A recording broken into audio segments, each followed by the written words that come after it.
ओम श्री गणेशाय नमः। ओम नमो भगवते वासुदेवाय। हरे कृष्णा कृष्णा कृष्णा हरे हरे, हरे राम राम राम हरे हरे। तमा सबनी हरि भक्तन के नमस्ते। प्यारा भक्तों, ही कथा पाण गुरु कृपा से हासिल करे रहा आयूं।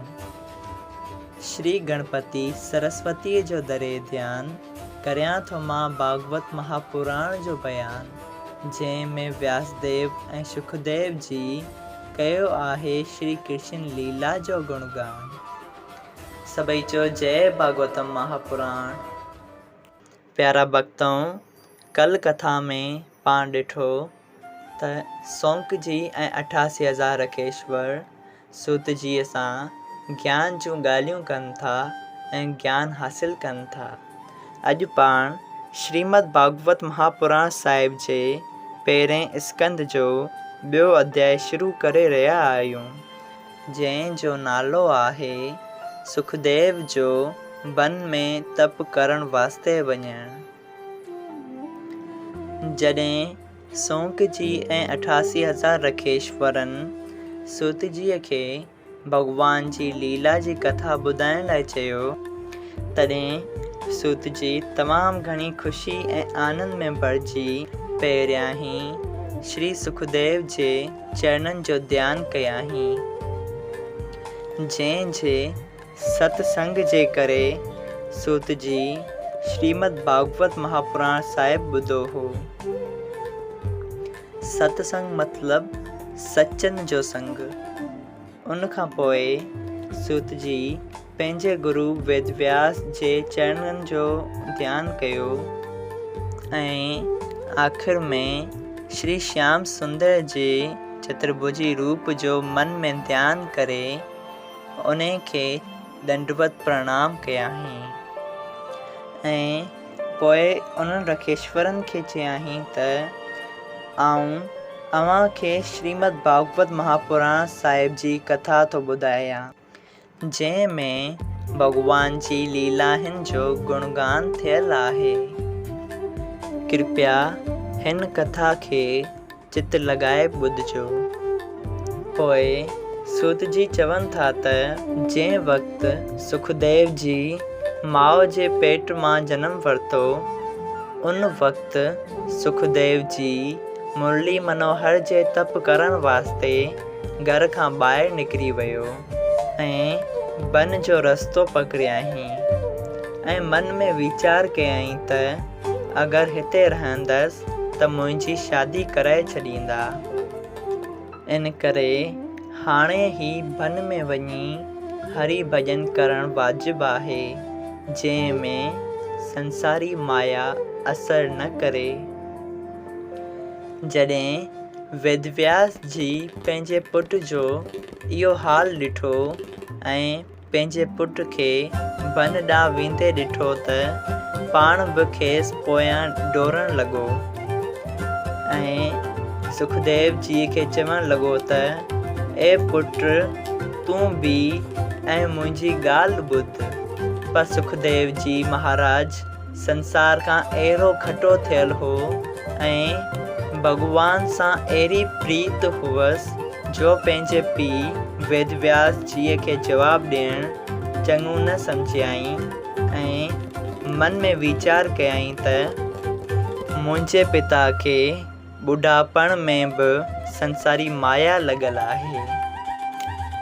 इहो वीचार करे हिन चयो, न कोई कंहिंजो पुटु आहे ऐं न ई कोई कंहिंजो पीउ आहे ऐं संसार जी रीत सदाईं ईअं थी हलंदी अचे। हीउ शरीर त नासून ऐं अवागवन आहे, मतिलबु त उहो जेको नास थी वञे ऐं उहो जेको बार बार अचे ऐं वञे, ऐं आत्मा त कॾहिं नथी मरे। सुखदेव जीअ जूं अहिड़ियूं ॻाल्हियूं ॿुधी व्यासदेव जीअ जे मन में संतोष आयो। जंहिं वक़्तु सुखदेव जी वन ॾांहुं वियो पिए, तंहिं वक़्तु रस्ते में हिकु तलाउ ते देवताउनि जूं स्त्रियूं सनानु करे रहियूं हुयूं ऐं सुखदेव जीअ खे उतां लंघींदो ॾिसी का बि लॼ न कयाऊं ऐं साॻी हालत में बीठियूं रहियूं। जॾहिं सुखदेव जीअ जे पुठियां वेदव्यास जी उतां निकिता त सभु स्त्रियूं शर्म में भरिजी वयूं ऐं पंहिंजा पंहिंजा कपिड़ा पाताऊं। इहो हाल ॾिसी वेदव्यास जीअ जे मन में सिंसो पैदा थियो त सुखदेव जी जेको मुंहिंजो नौजवान पुटु आहे उन खे ॾिसी हिननि स्त्रियुनि का बि लॼ न कई ऐं आउं जेको ॿुढो थी पियो आहियां जंहिंखे नज़र बि कम थी अचे उन खे ॾिसी हे स्त्रियूं पंहिंजा कपिड़ा थियूं पहिरीनि। त वेदव्यास जी जे मन में इहो सिंसो पैदा थियो।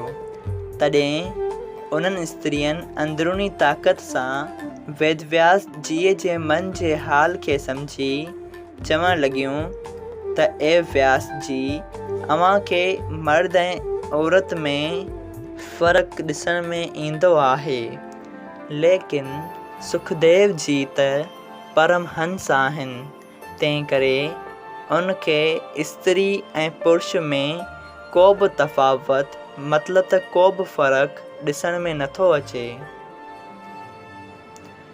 इहा ॻाल्हि ॿुधी वेदव्यास जीअ जे मन जो संसो लही वियो ऐं सुखदेव जी महाराज अहिड़ो महात्मा आहे।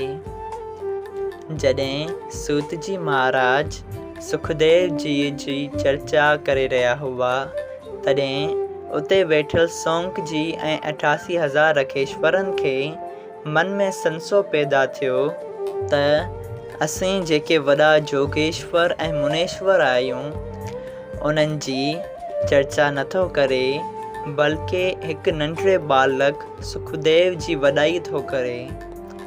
जॾहिं रखेश्वरनि जे मन में इहो सिंसो पैदा थियो तॾहिं उन्हनि जे मन जो अहिवाल पंहिंजे ज्ञान सां सम्झी चयो त सुखदेव जी संसार खे तारण वास्ते ही भागवत रूपी कथा जगत में पैदा कई ऐं फैलाई आहे। इन करे हू जोगियनि ऐं मुनेश्वरनि जो बि गुरु आहे। सूत जीअ जी इहा ॻाल्हि ॿुधी सभिनी खे लॼा आई। पोइ सौंक जी ऐं 88,000 रखेश्वरनि खे मन में ॿियो सिंसो पैदा थियो त जेकॾहिं सुखदेव जी पैदा थियण शर्त ई बन ॾांहुं हलिया विया हुआ तॾहिं हिन वेदव्यास जीअ वटि श्रीमद् भागवत महापुराण साहिब कॾहिं पढ़ियो हो। जय श्री कृष्णा। प्यारा भक्तों, अव्हां जे मन में बि बिल्कुलु इहो ई सिंसो पैदा थियो हूंदो त जेकॾहिं सुखदेव जी पैदा थींदे ई बन ॾांहुं रवाना थी विया हुआ त हुन पंहिंजे पीउ वटि भागवत महापुराण साहिब जी कथा कॾहिं सिखी हुई। इन सिंसे खे दूर करण लाइ हिन कथा जे ॿिए हिसे जो इंतज़ारु कंदा। सभई चओ जय सियाराम। अगरि तव्हां सभिनी हरि भक्तनि खे हिन कथा मां लाभ हासिल थियो हुजे त कृपा करे हिन कथा खे वधीक अॻिते हरि भक्तनि सां शेयर करियो त उन्हनि जो भलो थिए। जय सियाराम। राधे राधे।